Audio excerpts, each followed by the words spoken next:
Now here I have come back to the navigation tab, and here I would request you to click on if function here. And as soon as I clicked on it, we have come to this if function sheet. Of course, now we are going to go into the if function. And just to summarize what this function can do for you, I have written it down in this box here. So I will quickly read it out for you. The if function can be used to find out if a certain condition has been met. If it has been met, then you can choose what answer you want the function to return. So basically that's the if function in a nutshell.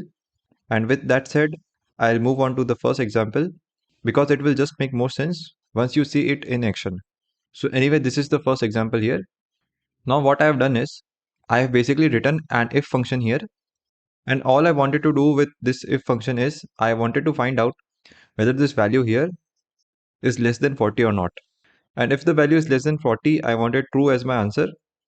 And as you can see, the answer has come back as true here. This means this value is less than 40. This one is again true. So this is also correct. 25 is obviously less than 40. And this one has come back as false because obviously 47 is greater than 40. So let's go ahead and write this formula by ourselves now.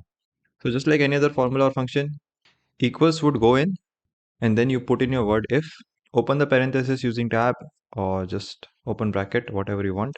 And now it is asking for the logical test. And that would be this cell here. This is what I would like to test. Within the logical test, it is also asking, how would you like to test it?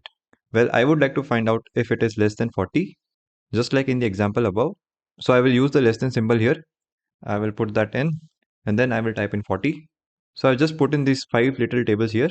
For anyone who is not really familiar with some of the mathematical terminologies and the symbols that exist, you can just refer to these 5 boxes if you want.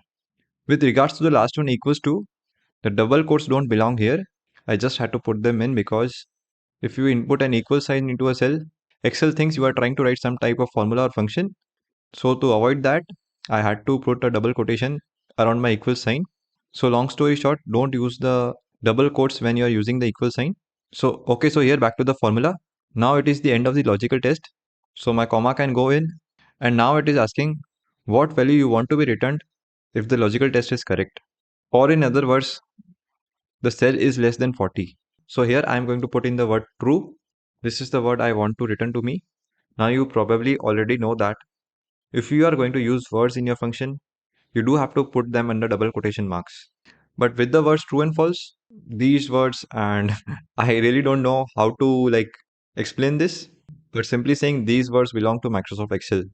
So for these words true and false, you don't need to put quotation marks when you are using them in a formula. So that's the best way I can explain this.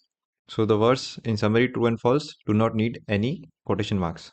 Okay, so the comma has gone in. So now it is asking, okay, what value do you want to return to you if the answer is false? Or in other words, if the cell value is above 40, what answer do you want? So I will just type in false. Now what I can do is I can close off this function, and this is ready to go. So I will press enter.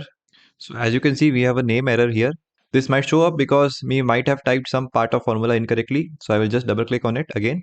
And as you can see here, I have not correctly written the spelling of true. So I will correct that. I will just click here and correct the spelling and press enter.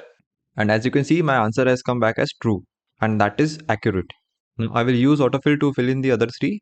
I will just click here and drag this. And as you can see, this is accurate and this is also accurate. But now I want to change the if function a little bit. I want to change it to in a less than or equal to function. So what that means is, here if I double click on this cell, as you can see, we have only used the less than operator here. So here just after the less than symbol, I will put in the equal sign. And now of course my if function has changed a little bit. Now if I press enter, the answer would come back as true, still once again. And what I am going to do now is, without having to delete these answers here, these two answers, I am going to use autofill down this column. And now what has happened is, if I double click on any of these formulas, let's say I double click on this one, as you can see, the previous formula has been overwritten. Earlier, I only had a less than operator here, but now I also have the equals operator here as well. So I basically just overwritten the previous functions. Okay, so all of the answers are the same, but we will give this a little test now. Now if I change this to 39 and press enter, you can see that the answer comes back as true. So we know that it is working perfectly well. Now if I type in 40 here, again the answer doesn't changes. because 40 is still less than equals to 40 only. So this is also working correctly. But if I go above 40, let's say I go to 47 and press enter, of course it would come back as false. So that is us dealing with some numerical values. Now let us move on to some text values. So here is an example of some text values that are being tested here. All I am trying to do is find out if any of these cells have the word grapes inside of them. So the answer comes back as not correct, and correct. The third one is correct because this cell has grapes written inside of it. So that is why the answer is correct.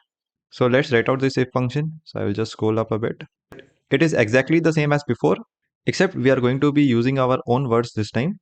So we are going to be using quite a few double quotes here. But anyway, it would start out exactly the same. So my equal sign would go in and I would type in if, open my parenthesis. Now what is the logical test, or what would you like to test? That would be this cell value here. And now how would you like to test it? I would just like to see if it is equal to grapes. So I will just type in equals, open double quotation marks, and type in grapes, and again put the double quotation marks. Now the comma would go in, and this would be the end of logical test section. Now it is asking, okay, what value do you want to return if your answer is true? Or in other words, if the cell is equal to the word gray, what value do you want? So in that case, I want the value correct. So I just type in correct here, and again my comma would go in, and now it is asking what value do you want if the answer is not grapes. So in that case, I want the value not correct. So I will again put in the double quotation marks, type in not, give a space, type in correct, and end this with a double quotation mark. So here my formula is complete. So I will just press enter, which is the correct answer because as you can see, this value is not equals to grapes. So our answer has come back as not correct. So I will just drag this down. And as you can see in front of this cell, because this is equal to grapes, our answer has come back as correct and incorrect for the other two cases. Now if I just double click on this and see this formula again, one thing you need to note here is we cannot use a greater than or less than sign here because we are comparing text values, not numerical values here. And of course, as I previously told you in the starting of this video as well, we do not have to use the equal sign in a double quotation mark. I have just written it this way for presentation purpose. So I will press enter. So now just scrolling down a little bit, we have this table here, and this is just to show you the power of if function. Here I have written out the same function as up here, except obviously the references are a little different. All I'm going to do is double click on the bottom right hand side of this cell here, and you can do exactly the same. And as you can see, autofill would fill in all of the answers. I don't think it was really necessary to put this in here, but decided just to do it. So anyway, so that is basically the if function. So now it's time for exercise, and this can actually be quite tricky. So if you just scroll to the top of your spreadsheet and scroll a little right, here we have the exercise. So I've written the exercise instructions in this box. I would just say you read through all of the instructions before we start. So you can pause this video and try this exercise by yourself. So I hope you found the solution to this exercise. If not, let us do this. So here in this exercise, what we have to basically do is we have to compare these values here with this value here. And if any of these values is greater than this value, we want our answer as yes. And if it is the other way around, we want our answer as no. So I would just type in the if function here. So my equal sign would go in. I will type in if, open a parenthesis, and now it wants the logical test. So I would like to test this cell here, and I would like to find out if it is greater than or equals to this value here. In the instruction box, I have said that one of these cell references needs to be a absolute reference or a mixed reference, and you should be familiar with those two references by now. And it is basically this red cell reference here. This needs to stay in place because later on we are going to be using autofill to fill this column, and I need this reference to stay still. So I could use a mixed reference at this point where I would only lock in the rows and not lock in the columns. So my dollar sign would only go in front of 8 and not in front of Q in case of a mixed reference if I wanted to use it, because here in this case I am moving down the order and I am not moving left and right, so there is no need for me to fix the columns. I only have to fix the rows. But here I can also use an absolute reference where I will have the dollar sign in front of both Q and 8, and this should also work absolutely fine for me. So I have just pressed here F4 once to make it an absolute reference, and this cell is now completely logged in. Now my comma would go in. Now what value do you want it to return to you if the answer is true? So you have to type in that value here. So the answer is going to be yes here. So I will just type in yes after opening my double quotation marks, and I will also end it with double quotation marks. My comma would go in, and now it is asking for what value I want if the logical test is false. Or in other words, this value is less than this value. So I will type in no here in double quotation marks again.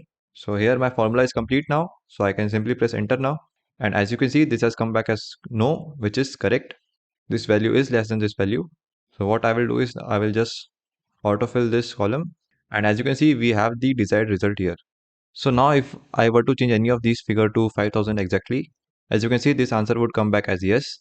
And if I were to change it to 5001, it would still say yes. I would just go 2 steps back there, back to the way it was. For that, you can use the command Control Z 2 times. And now if I were to change this value here, let's say I make it 2000 and press enter, you can see how all these answers change. And now if I were to change any of these values in these cells, the answer would change accordingly. And once again, if I would change this value up here to 7000, you can see how all the answers have changed. Okay, so this is the end of the exercise and the if function. Okay, so before you go anywhere, you may be asking, okay, why are you using these?